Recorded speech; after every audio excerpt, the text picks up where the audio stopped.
నమస్తే welcome to our channel నేను సౌజన్య all India people poll survey చూస్తున్నాము అందులో చూసుకున్నట్లయితే ఎన్డీఏకి ఎంత వస్తుంది వైఎస్ఆర్సీపీకి ఎంత వస్తుంది అనేది మరి ఈ సర్వే గురించి మనతో మాట్లాడడానికి వారి విశేషాన్ని మనతో పంచుకోవడానికి ఈ రోజు మనతో పాటు ఉన్నారు సీనియర్ జర్నలిస్ట్ జగదేవ్ ఉన్నారు వారితో మాట్లాడదాం నమస్తే అండి హలో అండి all India people poll survey చూసుకున్నట్లయితే ఇక్కడ ఈ విధంగా కనిపిస్తుంది మనకి ఎన్డీఏకి ఏమో 52.10% అండ్ వైఎస్ఆర్సీపీకి 42.60% అండ్ అదర్స్ వచ్చరికి 5.30%.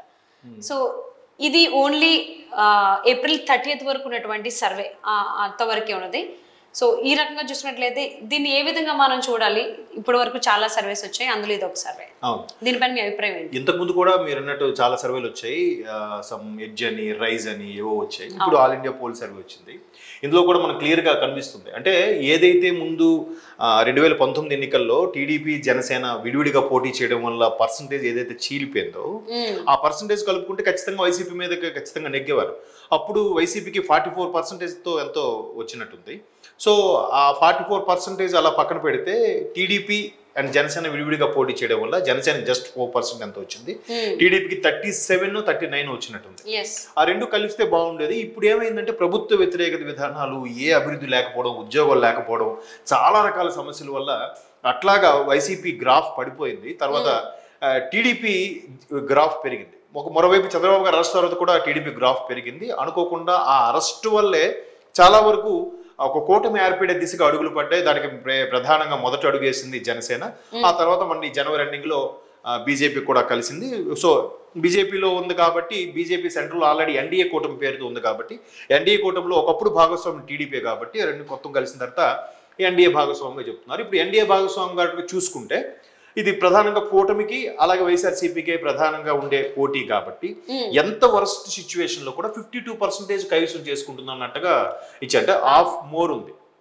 బట్ ఈ 52 కూడా ఎడ్జు లెక్కేయలేదు వాళ్ళు. ఏవైతే టగ్ ఆఫ్ వార్ గా ఉంటాయో, గెలుస్తాయి లేదో అనేవి, కొన్ని మ్యాక్సిమం ఎడ్జ్లో వచ్చి గెలిచేవి, ఎడ్జ్లో వచ్చి పోయేవి, అట్లాంటివి అన్ని తీసేయగా కేవలం జెన్యూన్ గా టీడీపీ ఖచ్చితంగా కైవసం చేసుకుంటుంది అనుకున్న స్థానాల వరకు 175కి 114 టీడీపీ, జనసేన అలాగే బీజేపీ కూటమి 114 తీసుకొచ్చిన. బట్ గవర్నమెంట్ ఫామ్ చేస్తారు. ఇక్కడ ఎడ్జ్లోకి వెళ్తే 36 వచ్చి అనుకుందాం. ఈ 36 కూడా ఎన్డీఏకి రాలేదు అనుకుందాం కాసేపు. ఎన్డీఏకి రాకుండా ఇటు వైసీపీకి యాడ్ అయ్యాయి అనుకోండి. 36 + 19 ఎంత అవుతుంది? ఆల్మోస్ట్ 55 అవుతుంది. అంటే పక్కా వచ్చే వైసీపీకి 11 ఉన్నాయి కదా. ఓకే, వైసీపీకి 11 ఉన్నాయి. బట్ ఇది సో ఇవి ఎమ్మెల్యే స్థానాలు, ఇవి ఎంపీ స్థానాలు అనుకుంటా. సో ఇవి 36, పైగా ఇక్కడ మళ్ళీ 11 ఉన్నాయి, ఇక్కడ 14 ఉన్నాయి. సో ఎడ్జ్ 14 ఉన్నాయి. సో ఇక్కడ మొత్తానికి ఇవన్నీ కలుపుకున్నా కూడా ఈ దీనికన్నా ఫిగర్ పెరిగే ఛాన్సెస్ లేవు. హాఫ్ ఆఫ్ ది ఫిగర్ చేసుకున్నా వైఎస్ఆర్సీపీకి 50 వరకే వచ్చేటువంటి అవకాశం ఉందంటగా మనకి ఇక్కడ చూసుకోవచ్చు. అవును. సో అలా లెక్కేసుకున్నా కూడా 19, ఇక్కడ 2 ఉన్నాయి, ఇక్కడ మళ్ళీ 2, ఇక్కడ 2 ఇలా ఉన్నాయి. సో ఇందులో కూడా మళ్ళీ హాఫ్ ఆఫ్ ది వైసీపీకి వేసిన జస్ట్ ఇందులో ఈ రెండు కలిపి ఇదొక 10, ఇదొక 7, ఇదొక 18, అంటే ఆల్మోస్ట్ 25 and 35 ఇలా వేసుకున్న 19, 35, 55, 60, హార్డ్లీ 60 ఓట్ల వరకు వస్తాయి. ఎందుకు? ఇక్కడ హాఫ్ ఆఫ్ 60 సీట్స్ వరకు, అంటే హాఫ్ ఆఫ్ ది పర్సంటేజ్ మీరు అన్నట్టుగా వేసేస్తే కనుక. బట్ అలా వేసుకున్నా కూడా ఇక్కడ మీరు ఒకసారి లిస్ట్ కూడా చూస్తే నియోజకవర్గాల వారీగా, జిల్లాల వారీగా కూడా మొత్తం మనకి ఎల్లో షేడే కనిపిస్తుంది. ఎల్లో షేడ్ అంటే ఈ కన్ఫర్మ్ గా గెలుచుకునే నియోజకవర్గాలు ఇవన్నీ. సో ఈ రెడ్ మార్క్ ఏవైతే ఉన్నాయో అవి ఎడ్జిలో అనమాట, అంటే టగ్ ఆఫ్ వార్ గా ఉండబోతుంది. అంటే మేబీ అక్కడ స్థానికంగా ఉండే అభ్యర్థి పరంగా కానీ, ఎందుకంటే ఇప్పుడు ఫర్ ఎగ్జాంపుల్ ఇక్కడ చిన్న లిస్ట్ తీసుకుంటే ఇక్కడ ఇచ్చాపురం క్లీన్ స్వీప్ అయిపోతుంది. పలాస్ వచ్చేసరికి మన డాక్టర్ గారు, మంత్రి గారు, మాజీ మంత్రి గారు ఉన్నారు. సో మంత్రి గారికి కొంచెం వెయిటేజ్ ఉంది అనుకుంటే కనుక అక్కడ కొంచెం ఆయనకి ఫేవర్ గా ఉన్నప్పటికీ ఎన్డీఏకి ఎడ్జ్లో ఛాన్సెస్ ఉన్నాయి. ఎందుకంటే ప్రభుత్వ వ్యతిరేకత బేభత్సంగా ఉంది. And more over Janasena TDP కలిసి బాగా పనిచేయడం వల్ల ఈసారి అది బాగా పనిచేస్తుంది. మోర్ ఓవర్ జనసేనకు కూడా ఈసారి నమ్మకం పెరిగింది, జనసేన మీద కూడా చాలా వరకు భరోసా పెరిగింది. ఆ స్థానిక నాయకులు కూడా టీడీపీతో సమన్వయ కమిటీలుగా ఏర్పడడం కూడా జనసేనకి ప్లస్ అవుతూ వస్తుంది. సో ఎమ్మెల్యే అభ్యర్థి స్థానాలు ఈ విధంగా చూసుకుంటే ఒక్కొక్క ఎంపీ నియోజకవర్గంలో కూడా మరలా 6-7 అసెంబ్లీ నియోజకవర్గాలు ఉంటాయి. ఆ 6-7 నియోజకవర్గాల్లో కూడా ఇక్కడ చూడండి, ఫర్ ఎగ్జాంపుల్ ఈ ఏవైతే ఉన్నాయో ఇవి శ్రీకాకుళం నియోజకవర్గం, లోక్సభ నియోజకవర్గంలో చెందిన అసెంబ్లీ నియోజకవర్గాలు. వీటిలో ఇక్కడికి హాఫ్ ఆఫ్ ది ఇంకా పైకి వెళ్తే ఇక్కడ కూడా చూడండి, హెచ్ఆర్ల నర్సంపేట ఇవ్వకపోయినా సో ఇక్కడ వరకు రాజాం మేబీ ఇది బొబ్బిలి దివాన్షులకు వెళ్ళిపోవచ్చు. ఇక్కడ వరకు కూడా చూసుకుంటే హాఫ్ ఆఫ్ ది అసెంబ్లీ నియోజకవర్గాలు ఒక లోక్సభ నియోజకవర్గంలో కన్ఫర్మ్ గా ఉన్నాయి కాబట్టి ఎంపీగా మరలా అక్కడ రామ్మోహన్ నాయుడు అనే వ్యక్తి కొంచెం బలమైన నాయకుడు కాబట్టి ఆయనకే ఫేవర్ గా ఉండే అవకాశాలు ఉన్నాయి. ఇట్లా తీసుకుంటూ చూస్తే ఎల్లో షేడ్ ఉన్నది ఎక్కువగా మనకు కనిపిస్తుందంటే ఇక్కడ ఈ ఫిగర్ ఏదైతే ఉందో ఈ అంశము అభ్యర్థులు ప్రకటించిన తర్వాత చేసిన సర్వే ఇది కూడా. అంటే ఆల్మోస్ట్ అన్ని పార్టీలు కూడా అభ్యర్థులు ప్రకటించిన తర్వాత కొన్ని ప్రాంతాల్లో అభ్యర్థికి ఉండే ప్రాధాన్యత ఉంటుంది, కొన్ని ప్రాంతాల్లో పార్టీ అధినేతకి మీద బేస్ అయ్యి ఓట్లు పోలింగ్ అయ్యే అవకాశం ఉంటుంది.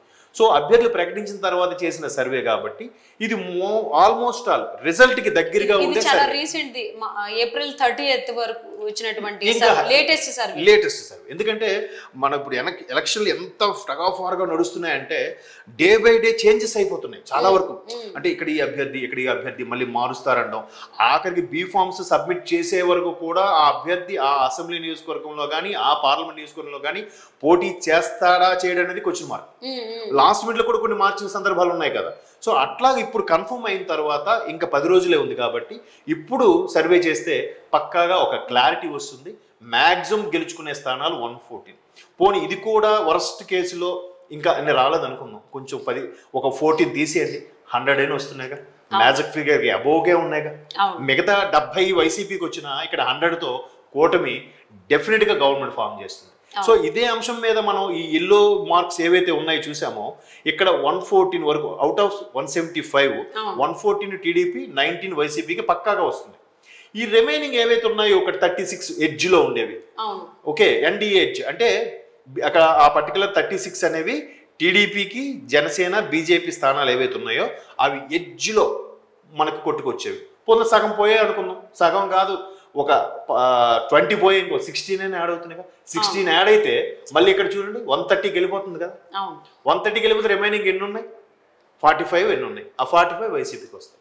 సో మీరు అలాగే మీరు క్లైమాక్స్ వరకు చూస్తే ఇవన్నీ చూడండి, అన్ని మొత్తం 175 నియోజకవర్గాలు కూడా ఇక్కడ తూగో పాగో జిల్లాలు చూస్తే ఉమ్మడి గోదావరి జిల్లాలు చూస్తే ఎక్కువగా ఎస్సీలు కనిపిస్తున్నాయి. అంటే ఇప్పుడు ముమ్మిడివరం కానీ, కాకినాడ సిటీ, పెద్దాపురం, కాకినాడ రూరల్, పత్తిపాడు, పిఠాపురం అన్ని కూడా, మరి ఇక్కడ అలాగే కొవ్వూరు, ఇవన్నిటిని కూడా గమనిస్తే మాక్సిమం ఎల్లో షేడ్ కనిపిస్తుంది. అంటే ఇవి కన్ఫర్మ్ ఎడ్జ్ లో ఉన్నవి. శ్రీకాకుళం నుంచి నెల్లూరు వరకు కూడా ఎన్డీఏ కూటమి క్లీన్ స్వీప్ చేస్తుంది అనేది కూడా ఉంది యాక్చువల్లీ. అవును. సో దానికి ఇది సో ఈ అసెంబ్లీ నియోజకవర్గాలు బేస్ చేసుకుంటే ఈ అసెంబ్లీ నియోజకవర్గాలకు సంబంధించి లాస్ట్ లో మనకి లోక్సభ నియోజకవర్గాలు కూడా ఒకసారి దీంట్లో మనం గమనించినట్టయితే మీరు చూడండి, ఇక్కడ కూడా ఆఖరికి కుప్పం అంటే మీరు ఆల్మోస్ట్ మీరు అన్నట్టు చిత్తూరు డిస్ట్రిక్ట్ వరకు చూసాము. ఇక్కడ పార్లమెంట్ నియోజకవర్గాలు ఏవైతే 25 ఉన్నాయో ఈ 25 కూడా ఎంత క్లియర్ గా ఉన్నాయో చూడండి ఒకసారి. శ్రీకాకుళం ఇందాక మనం చెప్పుకున్నాం కదా, 3 అసెంబ్లీ నియోజకవర్గాలు కంపల్సరీగా టీడీపీ క్లీన్ స్వీప్ చేసినప్పుడు మిగతా ఎడ్జ్ లో ఉన్నప్పుడు అక్కడ ఎంపీ స్థానం కూడా ఎన్డీఏ కూటమికి అంటే టీడీపీకి అది కైవసం చేసుకునే అవకాశం ఉంది. విశాఖపట్నం, అలాగే అనకాపల్లి కూడా ఇప్పుడు బీజేపీకి అది చూసారు. బీజేపీకి సీఎం రమేష్ గారు అనకాపల్లి తరఫున పోటీ చేస్తున్నారు. బీజేపీ ఏముంది, ఏం చేస్తుందిలే, పైగా ఈయన అక్కడ వ్యక్తి ఎక్కడ పోటీ చేస్తే ఏమొస్తుంది, బట్ ఇక్కడ ఎడ్జ్లో కూడా లేరు, కంపల్సరీగా ఉంది చూసారు. అలాగే రాజమండ్రి పురంధరేశ్వరి గారు అది బీజేపీయే. సో ఇట్లా అన్ని చూసుకున్నా కూడా ఇక్కడ 20 స్థానాలకు కూడా మాక్సిమం ఒక 6 స్థానాలే ఉన్నాయి. 19 ఎన్డీఏ కూటమి కొట్టేస్తుంది. 6 స్థానాల్లో కూడా మరలా ఎడ్జ్ ఉన్నాయి చూసారా, ఎన్డీఏ ఎడ్జ్ 2 ఉన్నాయి, అంటే ఇంకా 4. ఆ 4లో వైసీపీ ఎడ్జిలు మళ్ళీ చూడండి 2 ఉన్నాయి. సో ఈ లెక్కను చూస్తే వైసీపీకి 5 లోపలే 3 నుంచి 5 మధ్యలోనే ఎంపీ స్థానాలు వచ్చే అవకాశం కనిపిస్తుంది. పీపుల్స్ సర్వేనే కాదు, peoples poll survey, all India people అని కాదు, ఇంతకు ముందు వచ్చి రైజ్ అని కానీ ఎడ్జ్ అని కానీ చాలా వచ్చాయి. అవును, ఇంకోటి కూడా వచ్చింది అది ఫేమస్, అది కూడా చాలా బాగా. సో ఆల్మోస్ట్ ఏంటంటే మార్చ్ వరకు కూడా ఎన్డీఏ కూటమికి 110 సీట్లు వచ్చేటువంటి అవకాశం ఉందన్నట్లుగా వచ్చింది. బట్ వన్స్ ఏప్రిల్లోకి ఎండ్ అయిన తర్వాత ఏప్రిల్ ఎండింగ్ వచ్చేసరికి ఆల్మోస్ట్ ఎన్డీఏ కూటమికి 130 పైనే వచ్చేటువంటి అవకాశం ఉందన్నట్లుగా రిజల్ట్స్ వస్తున్నాయి. మరి ఇంకా కొద్ది రోజులే ఉంది కాబట్టి మరి కొద్ది రోజులు ఇంకెంత ప్రభావం చూపించేటువంటి అవకాశం ఉంది ఎన్డీఏ కూటమి చూద్దామండి. Thank you so much.